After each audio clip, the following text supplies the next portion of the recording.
நேத்திக்கு நம்ம வீட்டில் வாராகி அம்மாவுக்கு வசந்த பஞ்சமி திதி செஞ்சுருந்தோம். அதை பார்க்கலாமா? அம்மாவுக்கு நேற்று மஞ்சள் அபிஷேகம் செஞ்சு முடிச்சுட்டு நினச்சதெல்லாம் வெற்றியாகிறதுக்கு வெற்றிலையையும் மஞ்சளையும் மாலையாக கட்டி சாத்திருந்தேன்.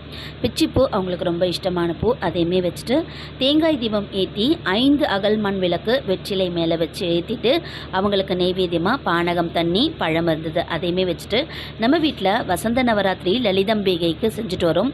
அதையுமே சேர்த்து நேத்திக்கு இரவு நேர வழிபாடு வாராகி அம்மனுக்கு தூப தீப ஆராதனையோட நல்லபடியாக செஞ்சு முடிச்சாச்சு. வசந்த நவராத்திரி லலிதம்பிக்கு நடந்துட்டு இருக்க இந்த நேரத்தில் நம்ம வாராகி அம்மனுக்கு வசந்த பஞ்சமி திதி அப்படின்னு சொல்லிட்டு சொல்லுவோம். நாம் வெள்ளிக்கிழமை நாட்களில் கூட அம்மனுக்கு மஞ்சள் மாலை கட்டி சாத்தி வழிபாடு செஞ்சுக்கிடலாம். நம்ம லலிதம்பிகை தான் வாராகி அம்மனை உலகத்தில் இருக்கிற அரக்கனை அழிக்கிறதுக்காக படைத்தலைவியாக நியமனம் செஞ்சாங்களாம். அதனால தான் லலிதம்பிகையும் வாராகி அம்மனும் ஒற்றுமையாக பார்க்கப்படுறாங்க.